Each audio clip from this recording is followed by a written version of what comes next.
Hello everybody! To celebrate the return of Stranger Things with Season 2, I thought we'd have a look at the instruments that lie right at the heart of the award-winning iconic score. And that is these wonderful things, analog synthesizers. Analog synthesizers are absolutely everywhere in film and television at the moment. Have you been to see Thor Ragnarok? Yes, analog synthesizers are there. Have you listened to the work of Junkie XL and things like Deadpool and Divergent and scores like that? Analog synthesizers again. So it's not just Stranger Things, analog synthesizers, retro synths in particular from the 70s and 80s are incredibly popular. It is the sound of the moment. So what I was wondering was, can you really tell the difference between an iconic vintage beast like this one I have here and a digital virtual instrument, a recreation thereof? So let's have a look. This mighty beast here is the Super Jupiter. I bought it brand new in 1983 and it cost thousands of pounds then. It's basically an 8-note polyphonic. It's sort of a bit like a Jupiter 8 in a box, but it's probably more of a Jupiter 6.5 really. It's got a hybrid between the two.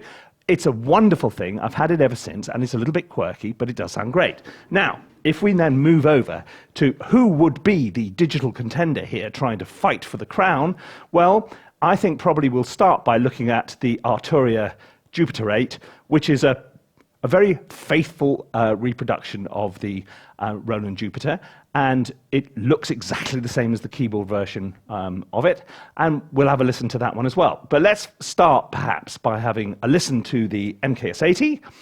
This is one of the factory patches. And what you get is that big rumbling bottom end there.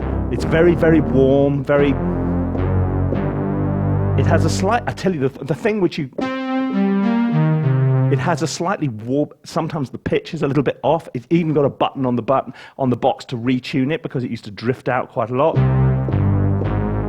It's a lovely organic sound though. This one, I'm lucky enough still to have the programmer, this machine here, which allows you to program the thing. It gives you sliders. Otherwise, you have to use this little window here on the side of the machine, which is almost impossible to program anything with. Now, the thing is, though, when you call up a patch on the MKS80, it's not as though all these little sliders magically slide to where the settings are. You can't see what the patch looks like. All you can do is change things by waggling faders about. That's pretty effective, and the effect of that is that you actually end up with some pretty random sounds. That's not such a bad thing. You can end up with some really interesting sounds that you probably wouldn't have come across by yourself. So working with the Jupiter 8 is very much an adventure. It's a voyage of exploration, I think it's fair to say. And of course, it's quite hard to save some of these patches, so what you end up doing is bouncing everything to audio and then using the audio inside your DAW. But it does sound absolutely fantastic. Now, what about the Arturia Jupiter 8? It sounds like this. It's a lovely sound. It definitely is cleaner though, isn't it?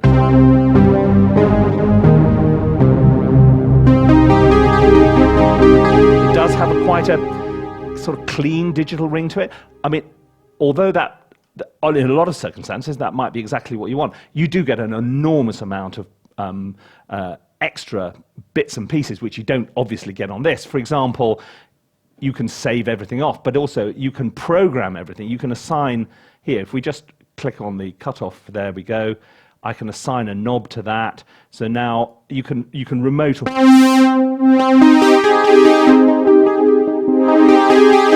of course it comes with sequencers and it comes with the arpeggiator. So you can have, if we put on the whole button, then we can put on that. And then we can start tweaking the thing. And all that you can automate, of course, and keep in. So it's really good fun, and it does sound really great, and all the rest of it. And But of course, the difference, well, there is quite a difference in price between these two. This one is now going for about $3,000. It's relatively inexpensive by hardware synth, vintage hardware synth standards. Prophet 5s, which is the instrument they use in Stranger Things, goes for about $6,000 upwards, something like that. The Jupiter 8 here, the Arturia one, is about $180 at the moment. You know, so it's a fraction of the price. But I've got something even better to show you. Well, it's not better, but different. You can get very much similar sort of effect using a completely free synth and a free plugin. Here is Yuhei's Tyrrell N6, and it's a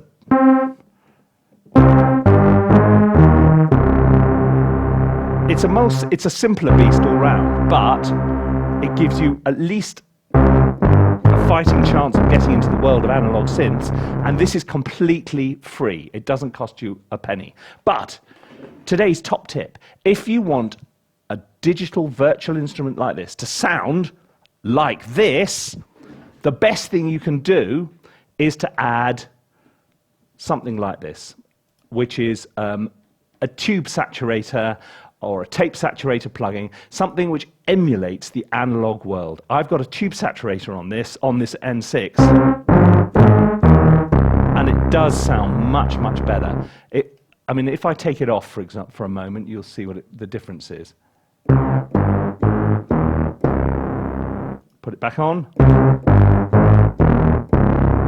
Do you hear what I mean? It's kind of got that, it gives it that sort of organic warmth that you're looking for. And the combination of the N6 and this tube saturator plugin from WaveArt is also completely free. So, there you have it. $3,000 worth of original vintage hardware. But what you get with the vintage hardware is a little bit like the sensation of driving a vintage car. It's a little bit quirky, it's not always the most reliable thing, but you get a great wave of nostalgia, and you do get a certain indefinable something off this old hardware, which the digital recreations just can't quite match. However, the digital versions, I mean, the Arturia is very slick, it's got lots of knobs, lots of buttons and tweaks and all the kind of thing. It's not expensive, it sounds great, and it also does retain some of the quirkiness of the original instrument. Well, I hope you found that useful. If you did, and you would like a free copy of my 10-page How to Write Film Music guide, then just click the link and I will send it straight to your inbox. See you again soon. Bye-bye.